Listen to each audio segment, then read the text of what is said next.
Saya jemput Bapak Ibu sekalian bangkit berdiri, kita mempersiapkan hati kita pagi hari ini untuk masuk hadirat Tuhan. Haleluya Tuhan. Bapak, kami bersyukur dan berterima kasih untuk hari ini. Kami boleh ada di hadirat-Mu. Kami percaya hadirat-Mu yang akan memulihkan setiap kami. Hadirat-Mu yang akan menyembuhkan, hadirat-Mu yang akan mengampuni, hadirat-Mu yang akan memberi kekuatan kepada setiap kami. Kami tidak ada apa-apanya tanpa Engkau Tuhan. Karena itu ampuni, kuduskan setiap kami, sehingga hidup kami layak di hadapan Engkau pagi hari ini. 2 jam ke depan kami serahkan ke dalam tangan kedaulatan Tuhan. Engkau yang mengurapi kami semua Bapa. Di dalam nama Yesus kami sudah berdoa dan kami bersyukur. Haleluya. Amin.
Bertatalah ya Tuhan di atas setiap pujian penyembahan kami pagi ini. Haleluya.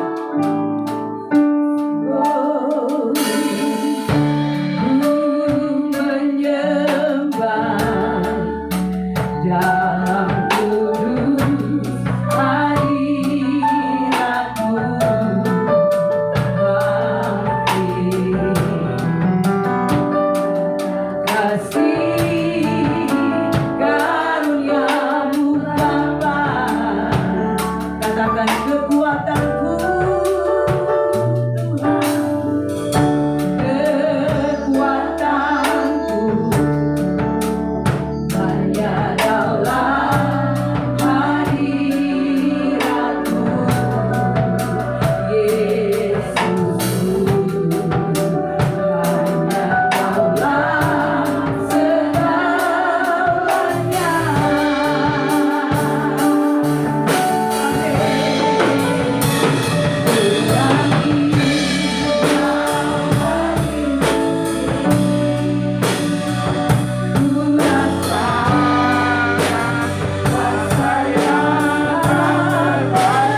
atas hidup kami.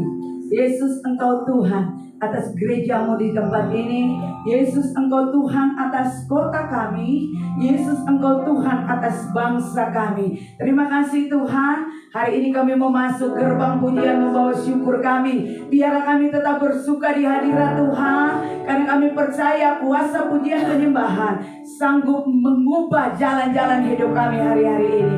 Di dalam nama Yesus. Haleluya.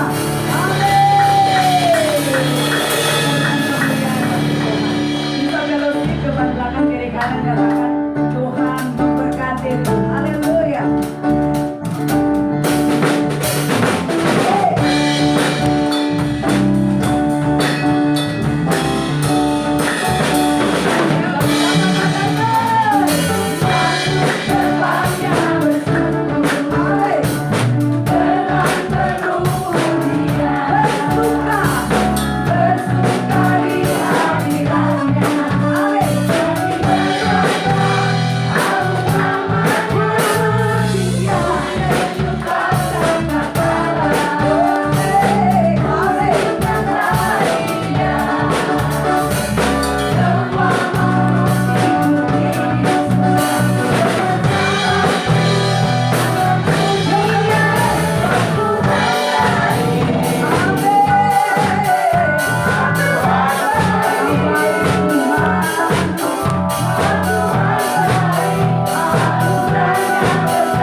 percaya sepanjang minggu yang kita lewati, Tuhan itu amat baik bagi kita. Amin. Tiba saatnya kita akan mendengarkan kebenaran firman Tuhan. Siapkan tanah hati kita untuk kebenaran firman Tuhan dilakukan. Kita akan mendengarkan, bukan hanya menjadi pendengar, tetapi hari-hari ini Tuhan mau kita menjadi pelaku firman. Amin. Bersamamu Bapa, saya bisa lalui hari-hari yang sudah terlewati. Saya percaya Bapak Ibu juga bisa lalui hanya bersama Allah yang ajaib. Amin. Haleluya. Sampai kita nyanyikan pujian ini. Haleluya. Engkau ada bersamaku, katakan di setiap musim hidupku. Amin. Tak pernah Dia tinggalkan, tak pernah Kau tinggalkan ku sendiri. Kekuatan di jiwaku,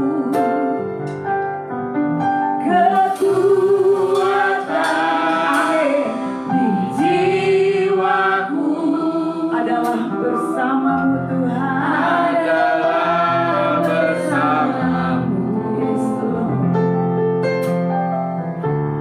Tak pernah ku ragukan kasih-Mu.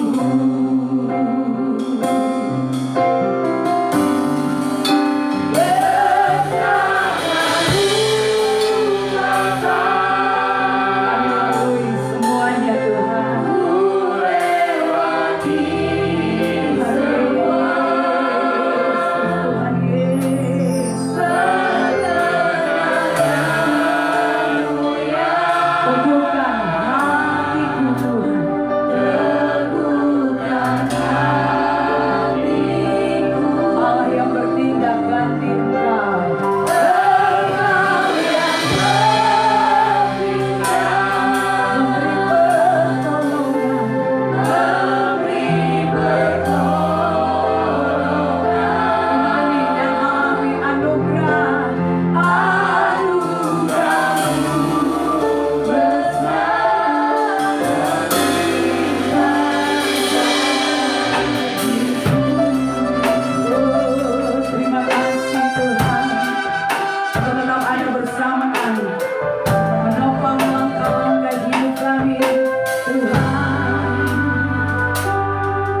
you, Holy Spirit.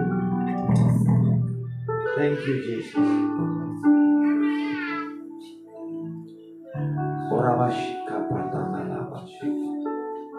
Tetap mengucap syukur dan terima kasih Bapa, untuk tetap menikmati waktu bersama Tuhan, memuji, menyembah, dan memuliakan Allah.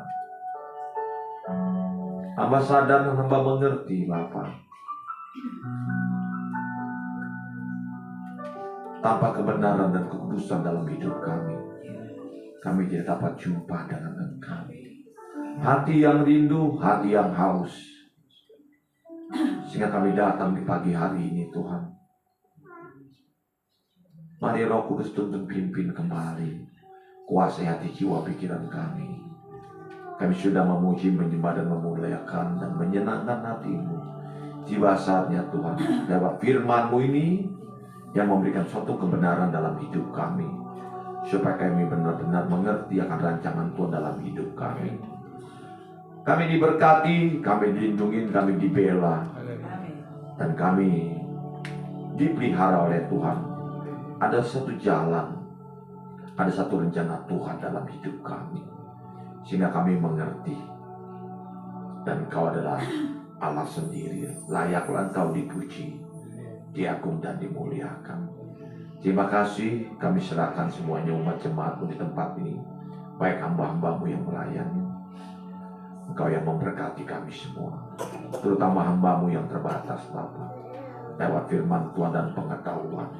Tapi Allah yang tidak pernah terbatas, yang memberikan perwahyuan, sehingga kami boleh mengerti akan anugerah Tuhan dalam hidup kami. Berbicaralah pada kami, dan kami siap mendengar.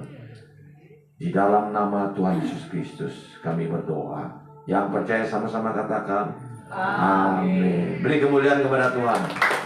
Shalom saudara. Silakan duduk. Selamat pagi.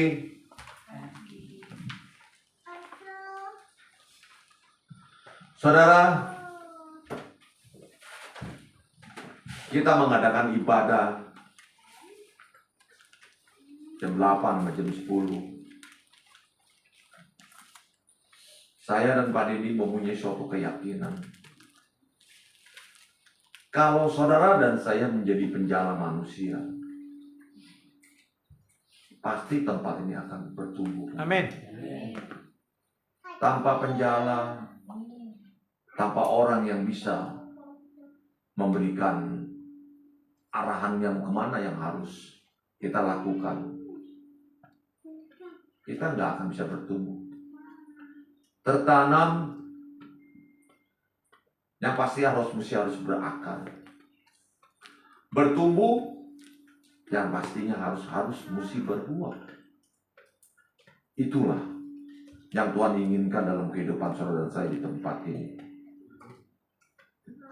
Saudara, minggu kemarin kita bicara tentang keselamatan.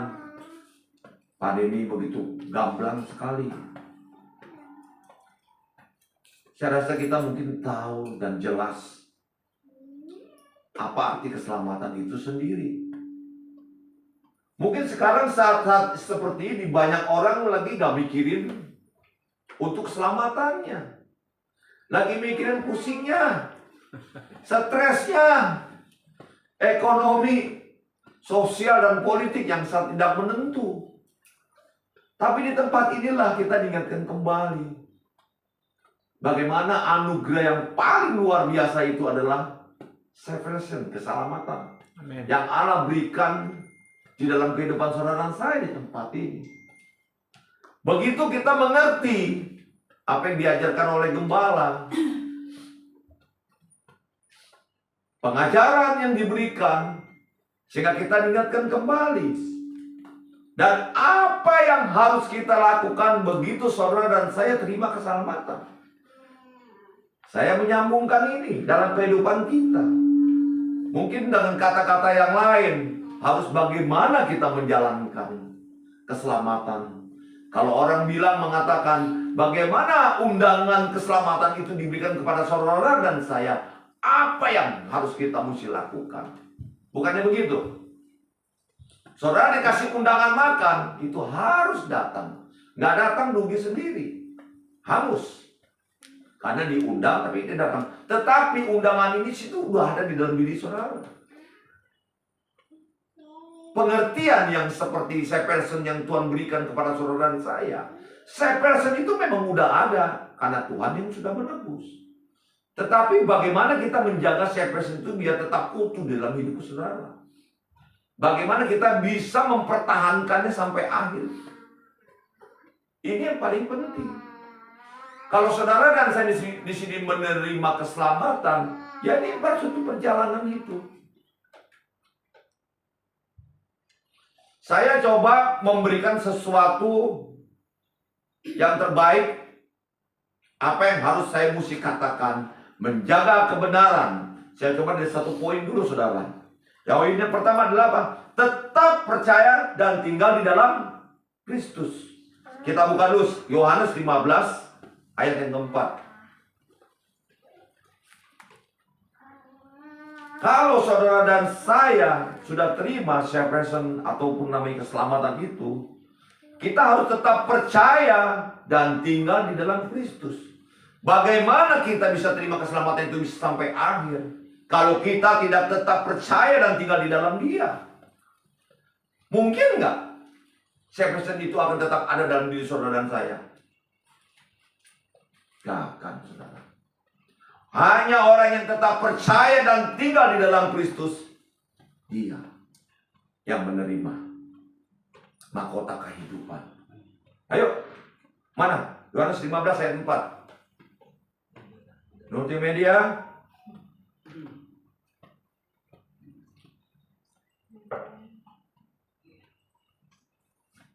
Yuk kita sama-sama baca ya. Tinggallah di dalam aku dan aku di dalam kamu. Sama seperti ranting tidak dapat berbuah dari dirinya sendiri kalau ia tidak tinggal pada pokok anggur. Demikian juga kamu tidak berbuah jikalau kamu tidak tinggal di dalam aku. Ada satu perkataan yang saudara harus mesti renungkan. Tinggallah di dalam aku dan tetaplah percaya, dan aku di dalam kamu, kamu di dalam aku. Ini perintah atau ajaran sendiri yang dilakukan oleh murid-murid Tuhan. Allah memberikan suatu peringatan kepada saudara dan saya. Sehingga apa? Tinggallah tetap di dalam Dia. Sama seperti ranting tidak dapat berbuah dari dirinya sendiri. Memang saudara, ranting itu nggak akan bisa berbuah. Dia bisa hanya hidup. Saya mempunyai satu ilustrasi ya saudara. Saya coba untuk bicara 4 poin. Kalau waktunya mengizinkan. Saya belajar untuk menanam sesuatu pohon. Ya kan? Pohon alpukat pertama saya beli, saya gunting, saya apain, bagus. Mungkin begitu saya beli pohon durian, saya gunting. Sekarang dia botak. Dia nggak mau bertumbuh. Saya lihat perhatiin kenapa. Sampai tanya ke AI, ke Google, bilang begini, begitu, begini. Lah kan dia kan juga kagak ngerti. Cuman kita pertanyaan doangnya, kita harus mesti perhatikan. Tapi kenapa yang satu hidup, yang satu ini mati, saya bilang. Jadi setiap pohon itu jenisnya itu beda-beda. Pohon terlalu banyak dipotong juga dia akan jadi stres. Saya mulai belajar dari kehidupan kita, saudara. Kalau saudara pun juga nggak pernah dikoreksi, nggak pernah diapain dalam kehidupan saudara, saudara nggak akan bisa bertumbuh juga. Seandainya bertumbuh, nggak dipotongin daunnya, yang kuning dibuangin gitu, ranting yang udah mulai kering, ya kita patahin. Supaya apa? Daun yang muda itu kan tumbuh kembali. Kehidupan siklus seperti ini yang saya perhatiin. Oh kenapa harus seperti ini? Nah itu kehidupan saudara dan saya. Jadi memang kita ini rantingnya gitu loh. Kalau pokok anggurnya adalah Allah sendiri, kalau kita tidak mencakupkan dan kita tidak benar dekat dalam kehidupan kita kepada Dia, kita nggak akan tetap. Salvation yang akan Tuhan berikan itu, Tuhan tidak akan bisa pertahankan. Ada nggak orang yang mengatakan keselamatan itu bisa lepas? Di luaran tuh banyak saudara berseliweran. Sekali selamat tetap selamat. Ya nggak bisa. Kalau selamat sekali selamat tetap selamat, ya semua orang yang bikin lagu-laguan sendiri aja. Enak-enak sendiri. Nanti tinggal bayar kok, datang ke Tuhan, ke apa gitu kan. Kalau tepat waktunya. Kalau nggak tepat waktunya, tiba-tiba blok mati jantung, boro-boro mau ingat Tuhan lagi. Mau doa aja nggak sempet. Ada orang yang mungkin dia kacau hidupnya, ya kan. Tiba-tiba ada suatu kecelakaan. Mungkin bisa yang mati langsung mati, dia nggak sempat lagi berdoa. Tapi mungkin ada yang masih adu-aduan kejepit kakinya. 3 hari baru dia mati, tapi dia bisa minta ampun. Tiba-tiba sketsa film-film yang perbuatan dia tidak berkenan berapa, diizinkan sama Tuhan. Tiba-tiba dia berdoa. Selamat nggak orang ini? Kita juga nggak bisa menghakimi. Tetapi itu adalah kedaulatan Tuhan. Tetapi kalau memang dia berdoa dan dia minta ampun sama Tuhan, ini yang pernah diceritain dulu, awal dan akhir. Kita tuh nggak bisa menjudge seseorang, kehidupan seseorang itu seperti apa.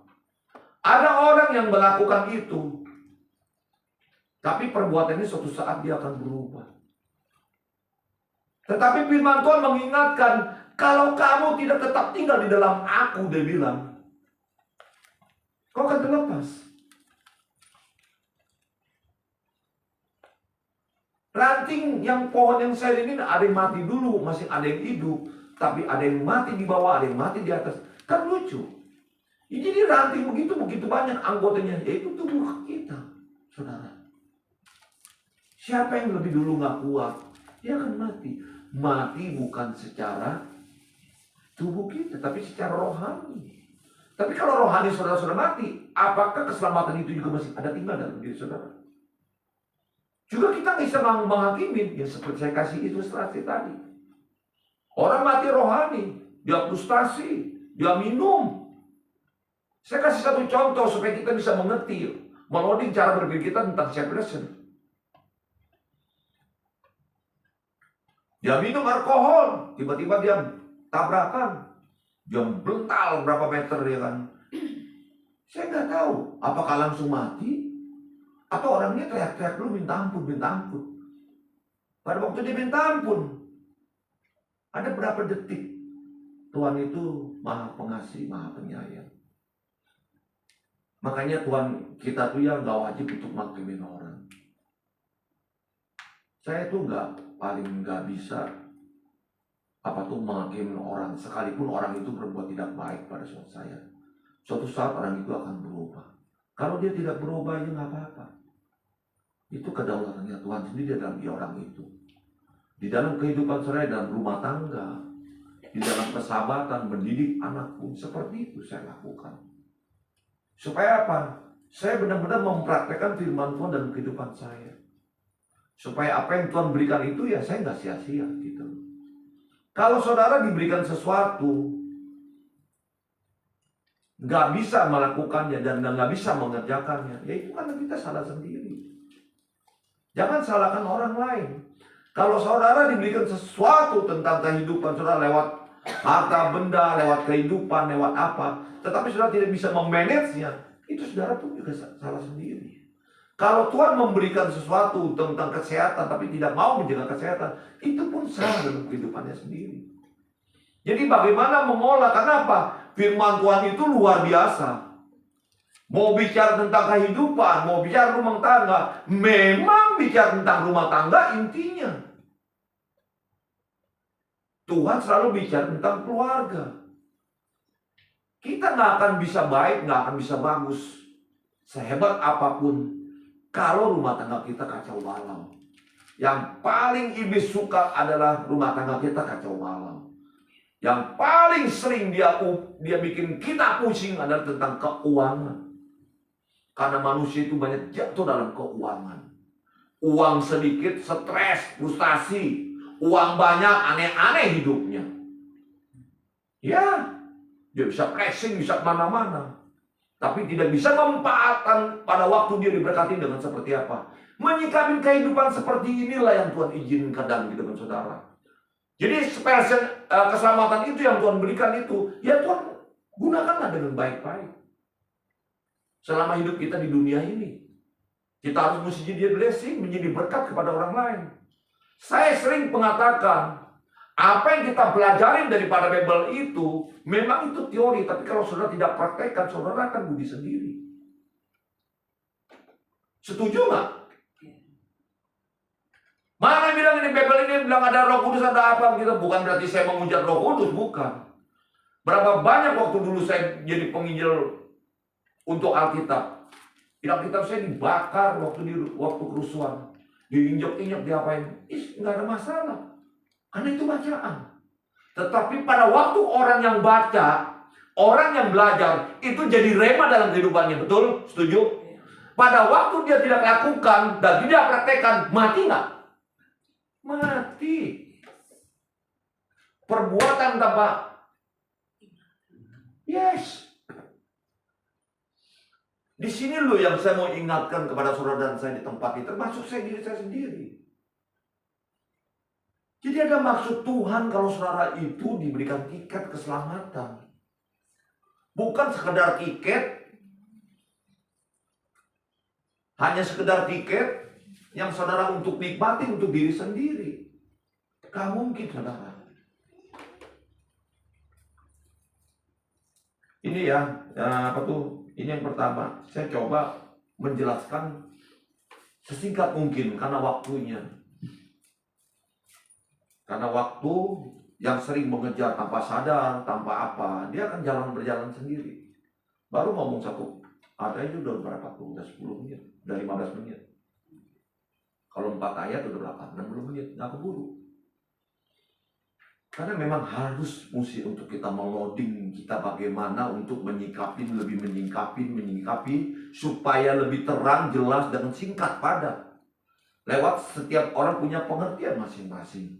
Yang kedua, hidup dalam ketaatan dan pertobatan.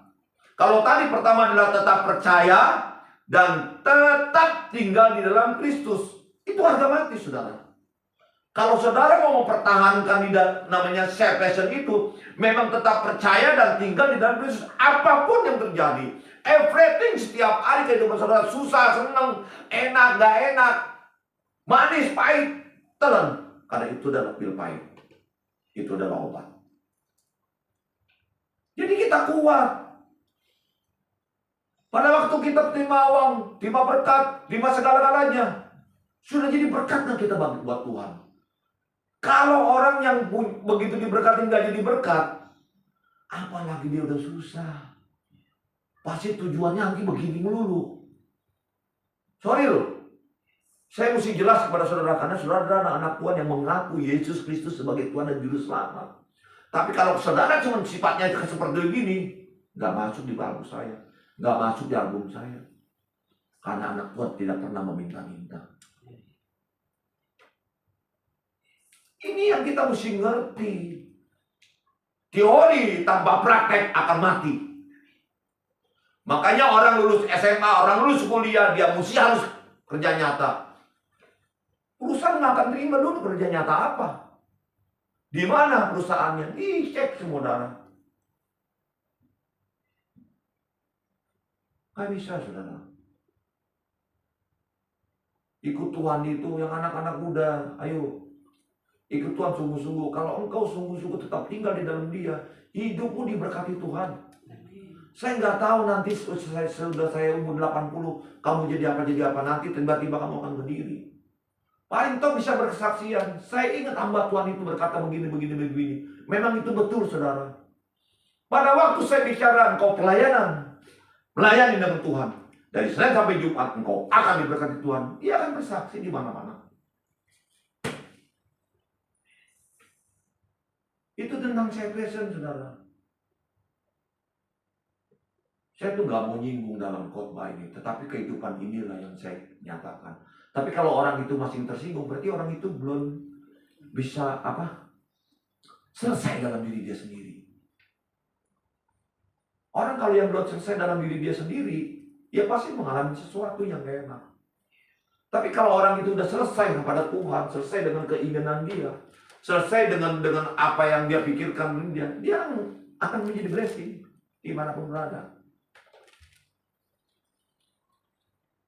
Seperti itulah saudara. Yang kedua adalah hidup dalam ketaatan dan pertobatan. Filipi 2 ayat 12. Firman Tuhan mengatakan, hai saudara-saudaraku yang kekasih, kamu senantiasa taat, karena itu tetaplah kerjakan keselamatanmu dengan takut dan gentar. Bukan saja seperti waktu aku masih hadir, tetapi terlebih pula sekarang waktu aku tidak hadir. Kenapa ayat ini bisa ada seperti ini, saudara? Seakan-akan Tuhan tuh tahu. Dia mengerti sekali. Hai saudara-saudaraku yang kekasih, kamu senantiasa taat. Karena itu tetaplah kerjakan keselamatanmu dengan takut akan Tuhan. Berarti apa? Keselamatan yang Tuhan berikan, Rasul Paulus mengatakan, kerjakan. Kalau kerjakan berarti apa? Nggak tenang-tenang aja dong. Oh, gue udah selamat. Dosa-dosa dikit nggak apa-apa lah. Yang penting kan gue udah selamat. Gue gocip sedikit-dikit nggak apa-apa lah. Ngomongin si A, si B itu nggak apa-apa lah. Kan gue udah selamat. Salah nggak? Nggak salah. Tetapi orang yang modelnya seperti yang saya sebutkan itu, dia nggak akan bisa tetap tinggal di dalam Tuhan. Orang yang bisa tetap tinggal di dalam Tuhan, itu selalu menjaga dia punya hatinya. Karena ada Roh Kudus. Ayat 1 dan ayat 2 saling mengkaitkan.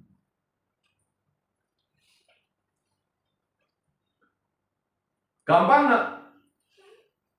Nggak gampang. Memang nggak gampang. Harus bayar harga. Contoh ya. Mesti pakai contoh nih kita nih kayaknya nih. Kita suami istri. Ya kan? Walaupun kita kawin tuh udah berapa lama sih? Sampai anak kita udah besar-besar, sampai 40 tahun. Berarti lebih dong. Belum pacaran ya, 10 tahun. Saya pacaran istri saya itu 10 tahun. Punya anak sekarang 35 tahun. Berarti udah 45 tahun. Dari mau ngatur kita, dari dia mau menguasai kita, bukan menguasai ya. Perempuan dia kan selalu maunya seperti itu. Saya salah satu sifat suami yang nggak mau dikuasain istri. Tetapi saya bukan takut istri, tapi saya sayang kepada istri. Sehingga lewat firman itu, saya selalu memberikan dia. Walaupun kekurangan, orang itu ada kekurangan. Ada orang yang suka baca. Kayak Pak Deddy itu suka baca. Saya nggak suka baca, saudara. Tapi saya suka dengar. Saya dengar saran orang. Saya dengar dari orang yang lebih pengalaman dari saya. Walaupun kadang-kadang orang yang tua itu belum tentu kaya pengalamannya, saudara. Sorry. Walaupun orang yang umurnya lebih tua dari saya itu ilmunya hebat. Sorry. Tetapi kita tetap harus bijaksana. Belajar. Untuk tetap mendengar. Contoh mau saya jauh-jauh. Anak muda.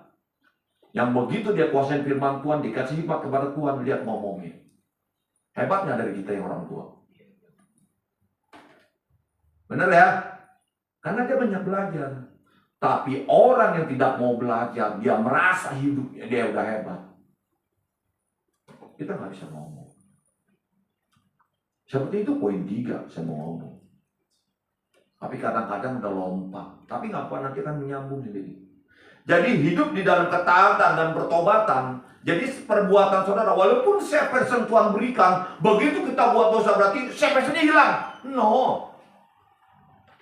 Itu tiket yang Tuhan berikan gratis itu, tetap kita mesti pegang tuh seumur hidup. Tetapi kita tahu, kita pasti mempunyai suatu kesalahan. Kita terus harus bertobat. Mau minta ampun. Kalau bila ada kata-kata yang menyinggung. Makanya saya bilang, katakan, saya mah khotbah nggak mau nyinggung orang, ngapain? Tapi firman Tuhan ini yang menyinggung saudara, berarti Tuhan sendiri yang mengingatkan saudara. Kalau saudara kekurangan di dalam hal pengertian seperti itu, ya baikinlah. Saya juga diperbaikin sama firman Tuhan. Kan firman Tuhan selalu bermata dua. Tusuk sini, tusuk sono, siapa aja yang kekurangan.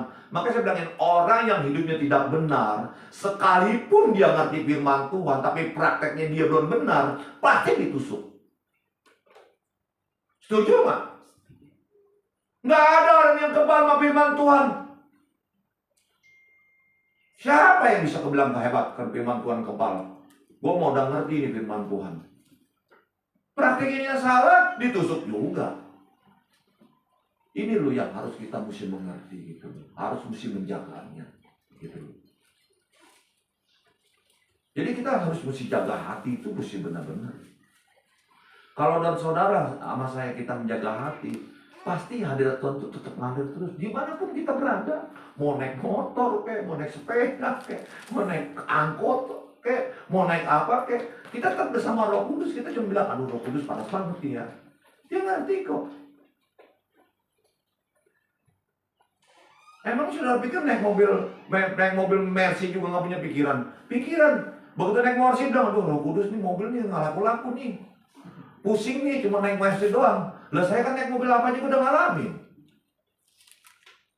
Tapi begitu mobil nggak kejual, stres loh. Kenapa? Semakin lama semakin turun. Semakin lama semakin turun. Karena barang bergerak. Kalau barang nggak bergerak seperti ini, ya tahan aja. Itu yang harus kita mesti lakukan. Apakah kita langsung marah-marah sama Tuhan? Apakah kita langsung seperti apa yang menjaga? Yang sebetulnya yang Tuhan berikan itu adalah sesuatu yang lebih-lebih dari segala-galanya. Betul nggak? Setuju nggak? Keselamatan yang Tuhan berikan itu lebih segalanya. Karena itu jaminan, insurance. Garanti Allah kepada saudara dan saya.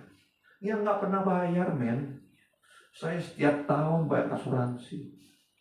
Tahun ini saya mau berhenti deh, nggak tahan. Berdua 100 juta sama istri saya. Kalau dagang lagi rame, dagang nggak rame, bagaimana? Setuju nggak? Asuransi pakai nggak dipakai itu angus. Tapi saya present, saudara pakai nggak pakai, tetap ada garansi dari Tuhan. Tetapi ada maintain yang harus dipelihara. Ini yang harus mesti ngerti. Karena firman Tuhan mengatakan kerjakan.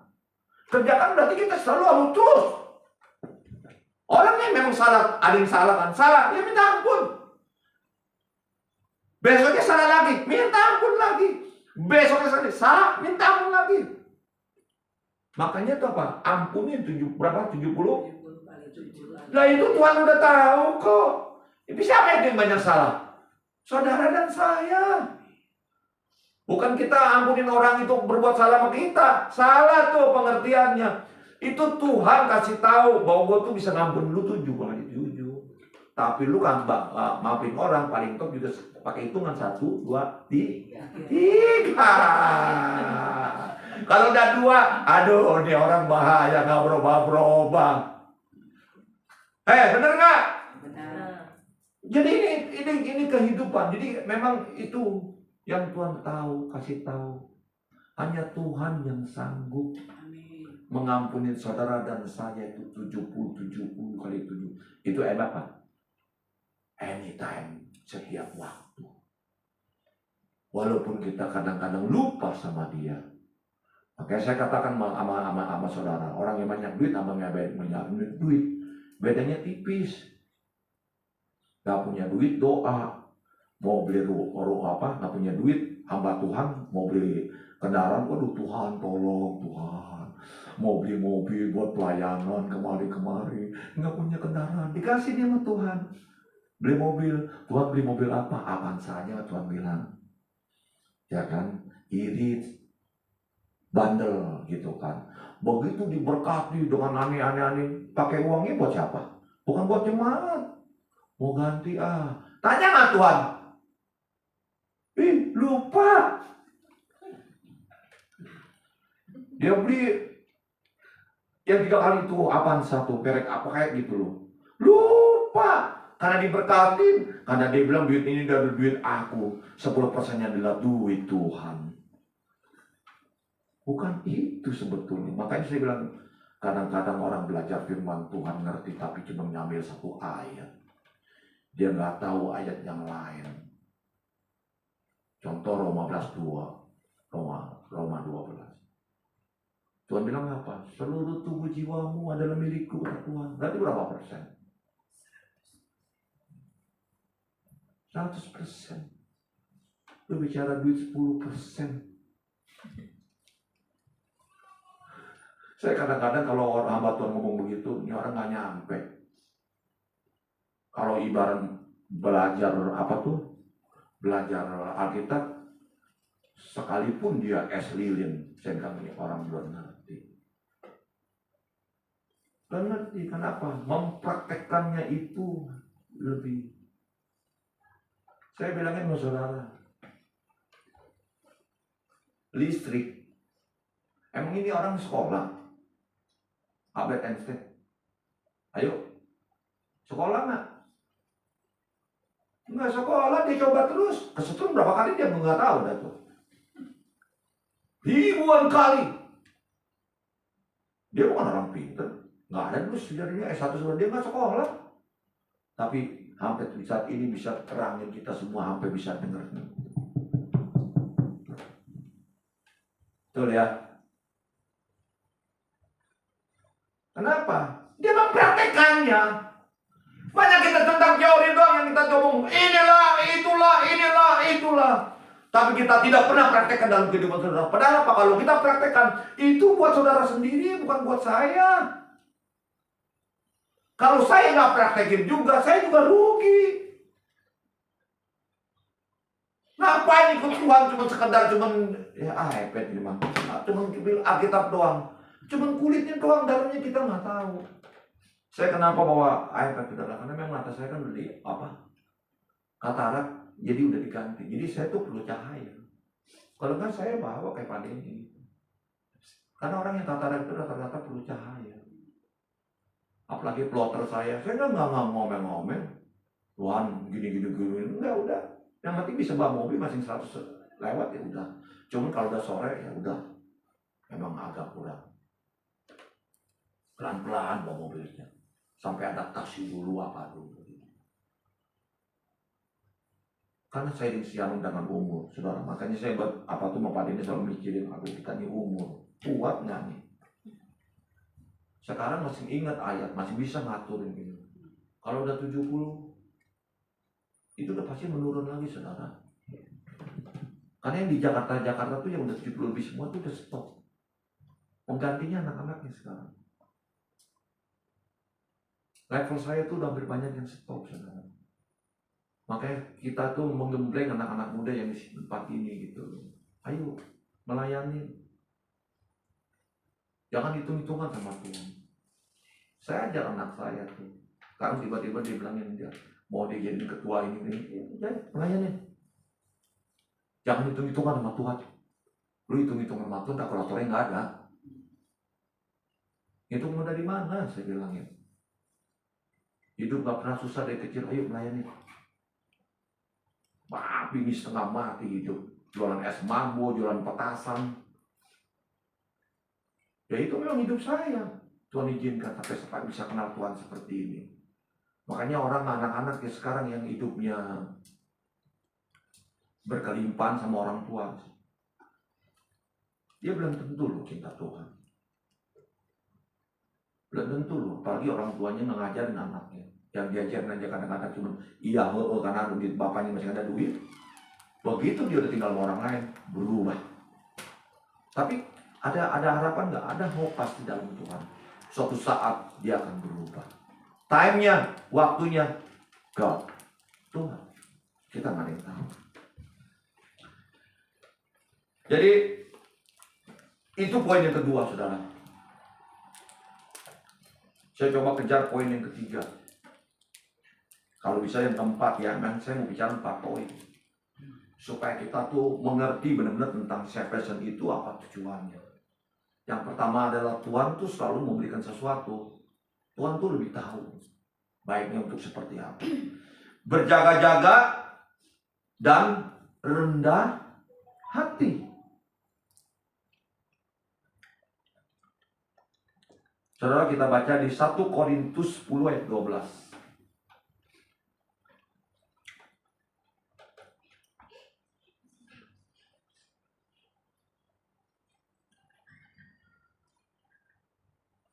Udah ketemu? Yuk. 1 Korintus 10 ayat 12. 12, Neng. Bukan 11, 12. Ya oleh. Sebab itu siapa yang menyangka bahwa ia teguh berdiri, hati-hatilah supaya ia jangan jatuh. Jadi firman Tuhan ini tetap mengingatkan kembali kepada saudara dan saya. Jangan merasa saudara sedang mengerti firman Tuhan, sudah hebat, sehingga apa? Lengah terhadap dosa dan cobaan. Ini yang Tuhan ingatkan, berjaga-jaga dan rendah hati. Yang tadi poin ini yang tadi buat poin 3 ini. Jadi kenapa kita harus mesti jaga?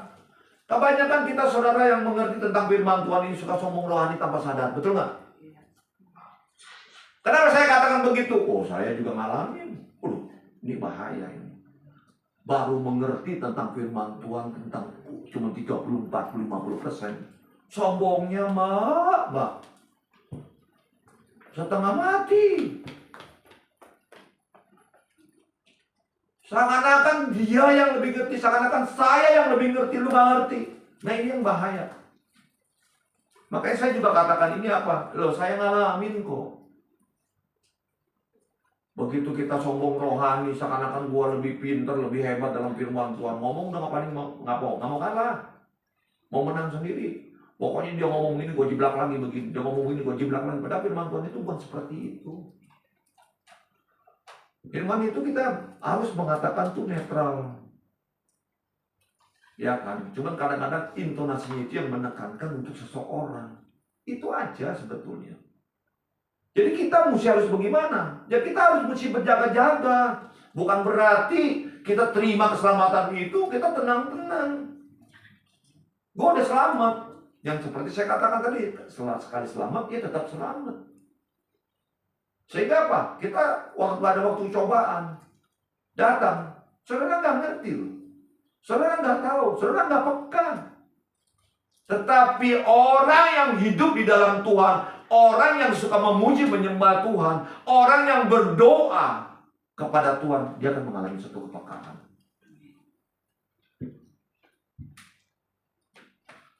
Karena kadang-kadang kita dibaca firman Tuhan ini ya, kalau kita renunginnya gimana? Nggak pakai pikiran, nggak pakai pikiran, tapi kadang-kadang apa? Pikiran kita yang lebih banyak bekerja daripada pikiran Allah. Caranya gimana? Kita bisa mengerti pikiran Allah hanya duduk di bawah kaki Tuhan. Kalau lu nggak bisa ngomong, ya lu bahasa lu. Kalau udah bisa bahasa lu, diam aja. Biarin Tuhan yang ngomong sama lu. Jangan lu terus ngomong aja sama Tuhan. Kayak saya nih, ngoceh terus kayak begini 1 jam atau setengah jam, 45 menit. Ya ini bagian Tuhan, karena Tuhan yang sudah memberikan review pada saya. Tetapi saya juga perlu diisi kan. Saya mesti menjaga-jaga diri saya. Supaya saya tidak jatuh dalam percobaan. Jangan tinggi hati, sombong hati, sombong sendiri, sombong sekali. Kalau dibilangin nggak mau ngerti, seakan-akan dia lebih pintar dari kita. Banyak loh orang kayak begitu loh, tanpa sadar. Seakan-akan kita udah ngerti tentang firman Tuhan. Pokoknya gue begini, nggak bisa. Ini mesti begini. Oh salah orang itu, begini. Saya nggak mau tuh begitu. Orang itu salah, ya udah nggak apa-apa. Kita tahu salahnya, kita doain dia. Suatu saat orang itu akan bertobat. Dia akan mengerti firman Tuhan. Karena kita masing-masing belajar firman Tuhan ini ya saudara, itu jam terbangnya beda. Sama orang naik pesawat. Kalau saudara mau ngalamin naik pesawat, mau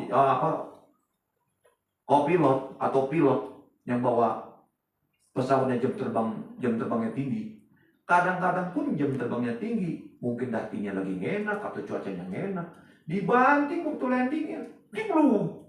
Kaget saudara. Tapi kalau orang itu memang jago dan anginnya mendukung, nggak ada masalah, ya kan, dia landingnya shock. Kita seperti itu saudara. Kalau saudara nggak berjaga-jaga dalam kehidupan saudara, sehebat apapun saudara, nggak bisa jadi blessing. Kenapa? Tinggi hati, sombong rohani, seakan-akan kita ini yang paling pinter, paling benar. Ini yang paling bahaya. Paling sangat bahaya. Berapa banyak hamba Tuhan jatuh dalam persoalan ini.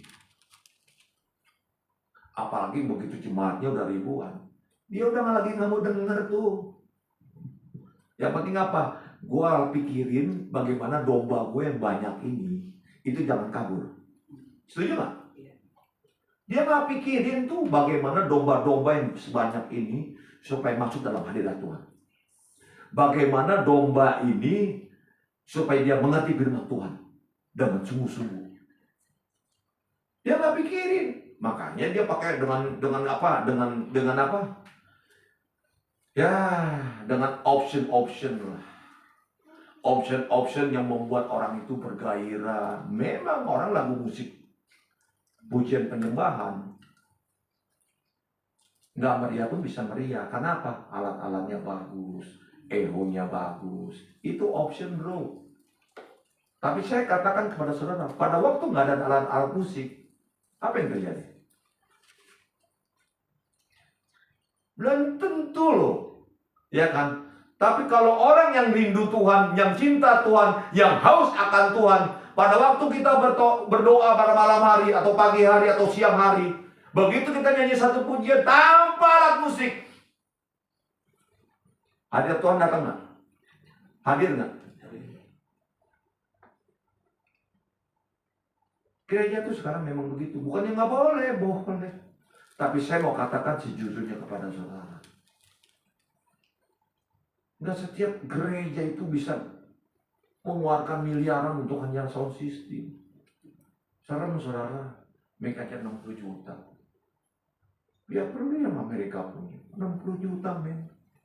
60 juta 10, gue bilang gue beli ruko satu. Iya loh. Ngapain Mac sampai 60 juta satu? Lalu gak kebeli sih, dia bilang gitu. Gereja aku kan diberkati, iya juga sih. Lah kita. Makanya papa yang benar dia bilang supaya jemaat bertumbuh. Loh, saya justru mengajarin jemaat tuh bisa bertumbuh. Bukan bertumbuh aja, harus berbuah. Bertumbuh kalau nggak berbuah buat apa?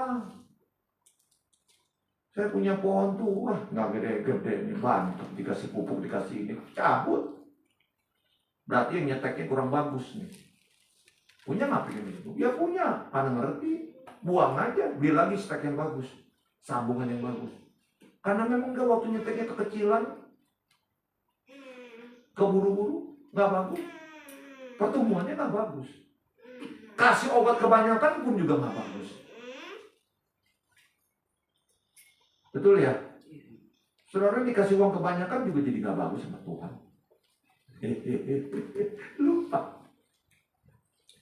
Lupa ke gereja, ke apa. Makanya saya bilang kadang-kadang anak Tuhan tuh ya, ada uang, banyak uang, itu lupa sama Tuhan. Giliran bokehnya teriak-teriak dia.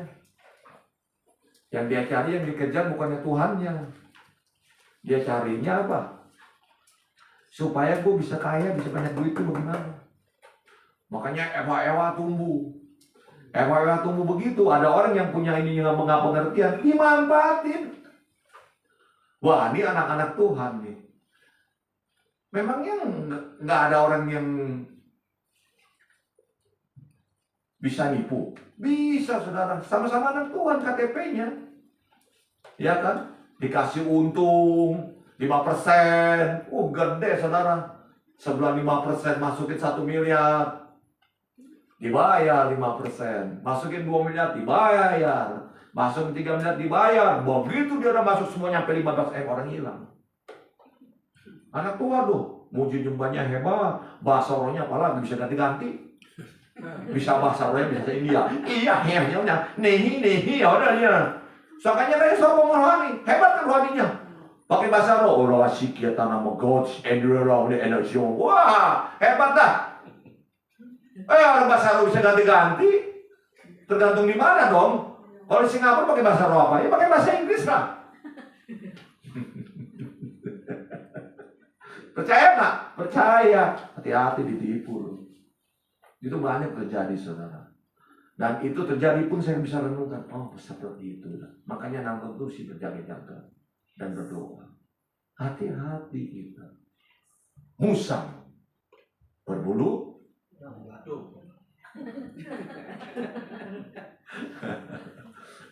Iya, kita pikir musang lah.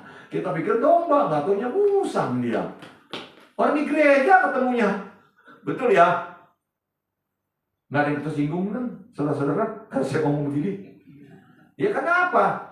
Kan saudara domba. Saya juga domba sama. Kalau turun dari mimbar. Tapi begitu saya turun dari mimbar, kalau saya jadi musang, apa saudara tahu? Nggak ada yang tahu.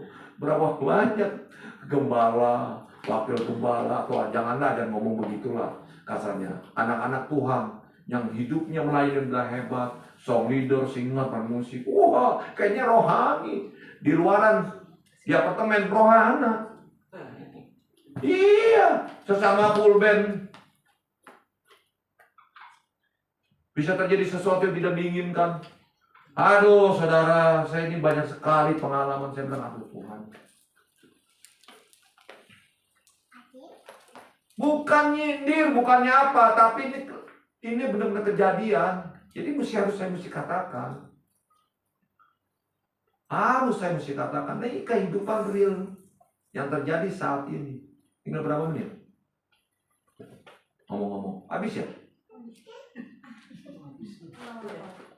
Kecepatan kali ini baru 9:30. Hah? Masih ada satu season lagi nih. Karena nanti kan pulang kan, nggak ngikut lagi sayang ini. Iya, saya coba dah tetap nih. Yuk kita mau coba dulu baca. Amsal 12 ayat 15.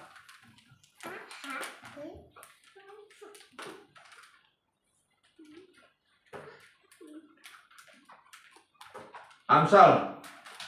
Yuk. 12, 15 ya.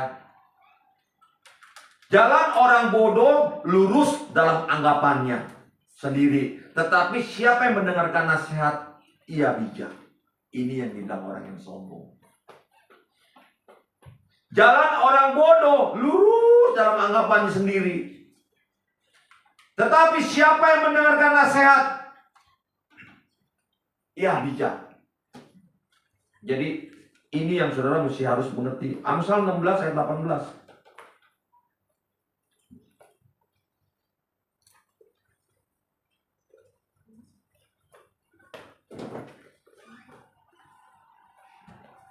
Ada? Kecongkakan mendahului kehancuran, dan tinggi hati mendahului kejatuhan. Jadi berjaga-jagalah dan rendah hati supaya kita jangan jatuh. Saya katakan ini kepada kita yang sudah senior. Senior dalam segala umur ya. Kita firman Tuhan, saya bisa nge-judge, nggak mengatakan bahwa saya lebih pintar, saya lebih hebat. Enggak. Saya nggak tipe orang seperti itu. Kita senior saya anggap dengan umur. Ya kan, kita umur udah banyak, kita mesti jaga hati-hati supaya kita jangan sampai orang membicarakan kita. Kalau itu saya menjaga sekali. Jangan sampai juga saya menjaga anak-anak saya. Ini papi mami udah tua nih juga nih. Ngomongnya diulang-ulang terus. Ya memang cenderung orang tua itu kayak tape recorder. Ngomongin diulang lagi. Itu kenyataan. Tanpa sadar kita ngomong bisa berkali-kali. Nah itu saya mau terus bisa pelajarin. Saya sering ingetin istri saya, terutama istri ya. Dia bisa ngulang. Iya udah ngerti. Saya bilang, iya udah ngerti. Saya tuh belajar seperti itu saudara. Jadi saya praktekin. Saya kadang-kadang istri saya bilang begini. Yuk kita mesti ngerti ya, kenapa ya kita nanti orang tua bisa menjadi begini. Itu saya pelajarin saudara. Supaya maksudnya jangan sampai cepat sekali, karena di bawah 70 saya tuh masih muda gitu. Kalau di atas 70 pun saya tetap masih muda. Di bawah 80 pun saya anggap diri saya masih muda. Kalau selama saya masih bisa menjadi blessing, masih bisa menjadi sesuatu yang terbaik, why not? Tapi begitu saya udah mulai ngaco ngomongnya, udah mulai diulang, itu lagi, lama-lama orang bosan. Saya mesti injek rem. Ganti yang mudah-mudah. Kita mesti sadar. Sekalipun saya wakil, saya akan bilang, saya kayaknya udah gak bisa nih. Ayo mudah-mudah maju. Kita yang lihat. Itu namanya regenerasi. Ya. Kita mesti harus punya pikiran begitu, bijak benar-benar dalam arti. Kecongkakan mendahului kehancuran dan tinggi hati mendahului kejatuhan. Saya sampai teman nomor 3 aja dan yang berempat masih ada. Bahkan Rasul Paulus pun menerima banyak pernyataan dari Tuhan, tetap berkata 1 Korintus 13 ayat 9. Saya mesti backup dengan ayat supaya saudara bisa mengerti, bukan dari akal budi pikiran saya. 1 Korintus 13.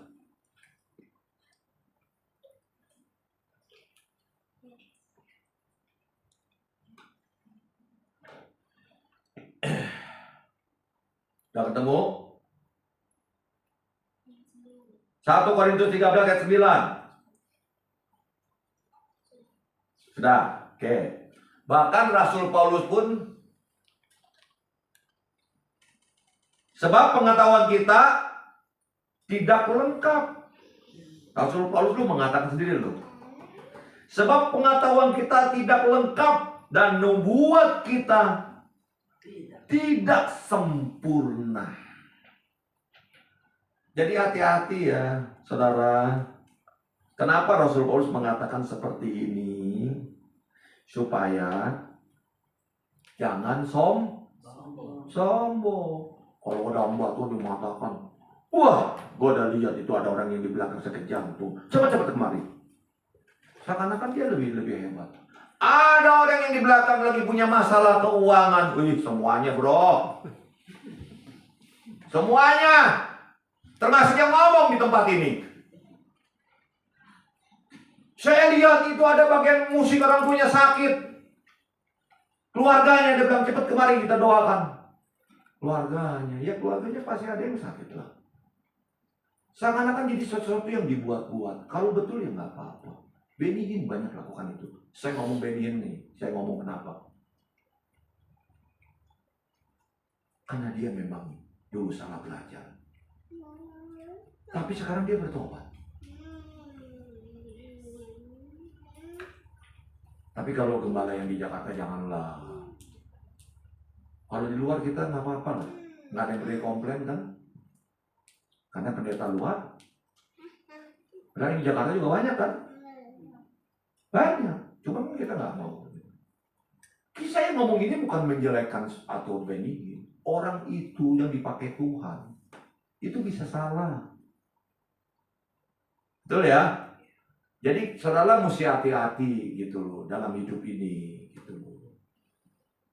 Saya tuh kalau kadang suka kenapa sih orang ini bisa lakukan seperti ini? Akhirnya apa? Daging bro. Orang ini sombong sekali, ini jatuh. Dan sering saya lihat jatuhnya tukang main keyboard saya laki-laki. Kalau perempuan cakep, kalau itu kan laki-laki.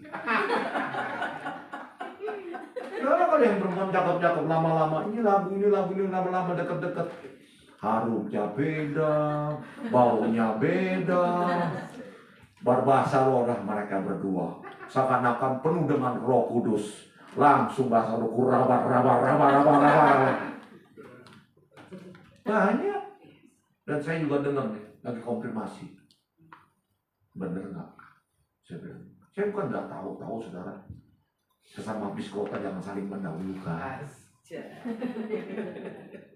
Tetapi mesti diungkapkan. Dan kita nggak perlu sebut nama orangnya dan inisialnya. Tetapi ini banyak yang terjadi karena orang itu menyalahgunakan keselamatan, menyalahgunakan wewenang, menyalahgunakan kekuasaannya dia sebagai gembala atau sebagai wakil gembala atau sebagai wakil pelayan Tuhan. Jadi mengerti ya saudara? Jadi kita harus berjaga-jaga dan rendah hati dalam hidup kita supaya kita tetap bisa bertekun. Yang terakhir itu adalah bertekun sampai akhir dengan keyakinan bahwa Allah memelihara kita. Matius 24 ayat 13 terakhir. Saya nggak bahas lagi. Tapi nanti saya coba nanti di session kedua saya bahas yang nomor keempat. Bertekun sampai akhir dengan keyakinan bahwa Allah memelihara. Matius 24 ayat 13.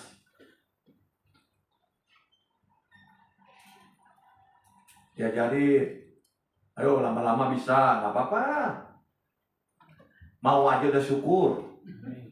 Ya, dan tentu orang mau melayani gitu, ya kan? Nggak apa-apa, lama-lama pasti bisa. Gitu. Yang penting mau hati melayani, gitu. Kalau udah bisa ngatur, bisa apa, tapi nggak mau melayani, wah repot. Orang yang seperti itu ya nggak apa-apa, dikasih pelan-pelan. Gitu. Udah ketemu ya? Tetapi orang yang bertahan sampai pada kesudahannya akan selamat. Saya mesti bahas lagi ini satu ayat, tapi waktunya habis. Jadi saya undang pemusik. Poin sampai keempat saya bicara. Ayo, song leader, singer, pemusik. Lagunya apa ya? Ku bawa hidupku aja dah. Jadikan rumah doa aja.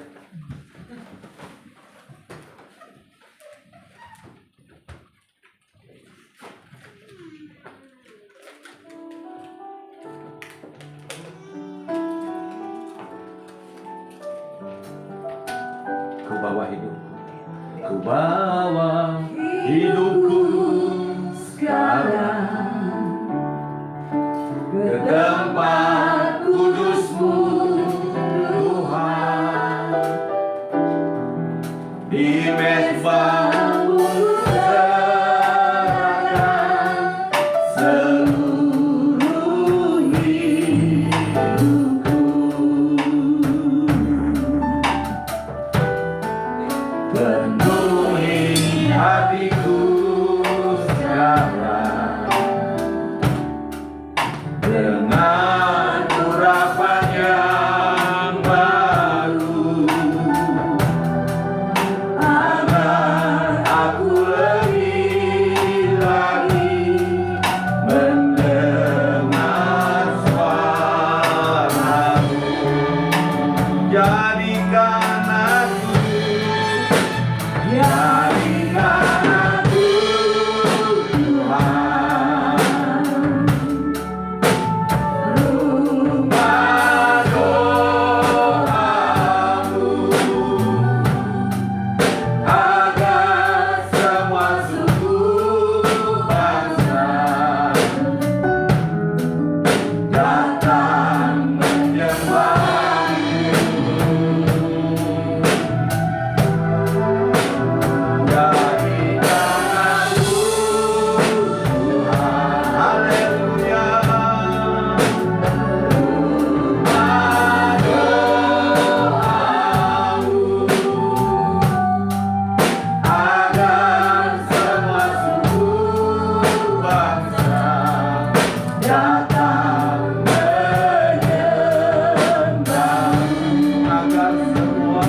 Ajaran yang Tuhan berikan, pengertian tentang Passion ini Bapak luas sekali.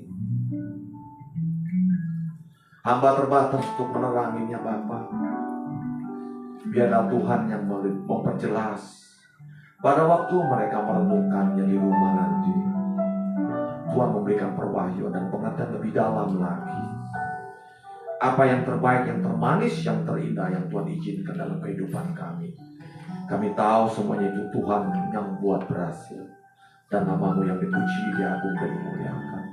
Berkati umat jemaat-Mu, hamba-Mu yang terbatas, hamba serahkan Bapa. Dan umat jemaat-Mu yang menikmati berkat firman Tuhan ini, begitupun juga dengan hamba menikmatinya. Terima kasih Bapa. Kami serahkan ibadah ini dalam tangan-Mu Bapa. Hanya dalam nama Tuhan Yesus kami berdoa dan ucap syukur. Jadikan aku Tuhan, amin. Rumah doaku agar semua suku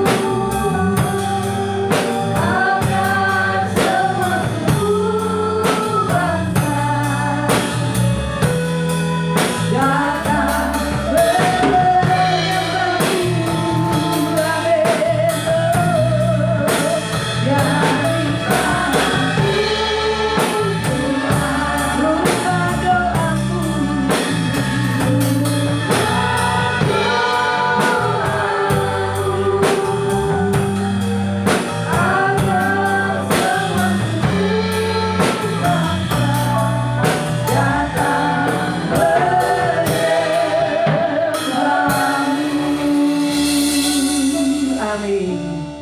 saatnya kita akan membawa persembahan syukur. Sebelum yang bertugas akan menjalankan pagi ini, mari Bapak Ibu bisa angkat persembahannya, kita bawa dalam doa. Kami bersyukur dan berterima kasih untuk berkat Tuhan. Minggu yang kami lewati, Engkau ajaib, Engkau kecukupan bagi kami, Engkau yang memenuhi setiap kebutuhan kami. Kami percaya hari ini kami boleh bawa korban syukur sebagai bentuk cinta kami dan ketaatan kami kepada Tuhan. Mari Bapak kuduskan setiap persembahan kami, sehingga persembahan ini dapat dipakai untuk pelayanan di tempat ini dan nama Tuhan diagungkan. Setiap tangan-tangan yang menabur, kami percaya tidak akan kembali dengan sia-sia. Kami akan kembali membawa berkat-berkat dari Tuhan di dalam nama Yesus. Haleluya. Amin. Silakan yang bertugas.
Tetap baik dan indah dalam hidup kita, amin.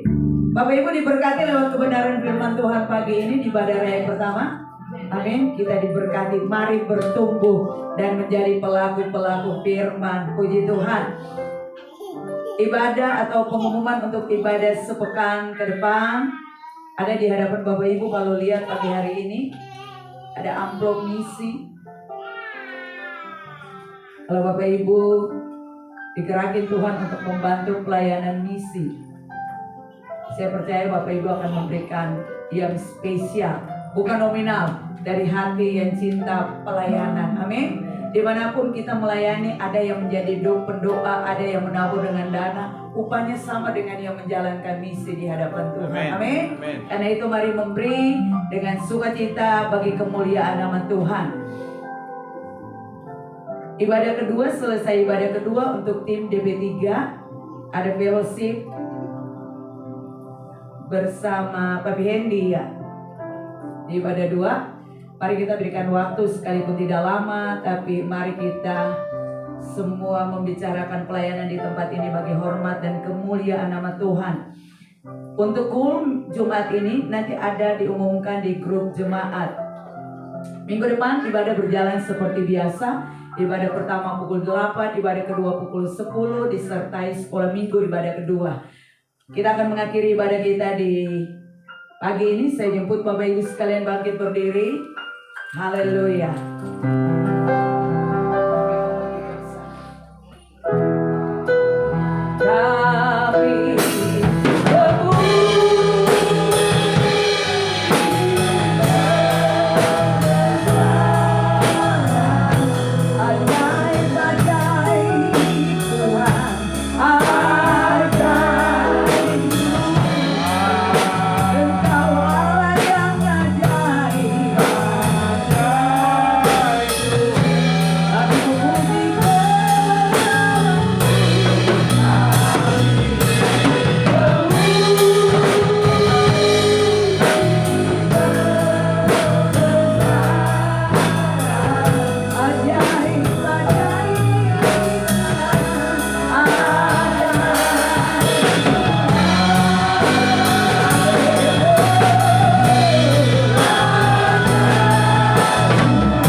Mari buka hati kita, angkat kedua tangan kita, terimalah dengan iman. Berkat daripada Allah Bapa dan Putra dan Roh Kudus, yaitu di dalam kasih karunia Tuhan Yesus Kristus, akan terus menyertai memelihara saudara dimanapun kau berada.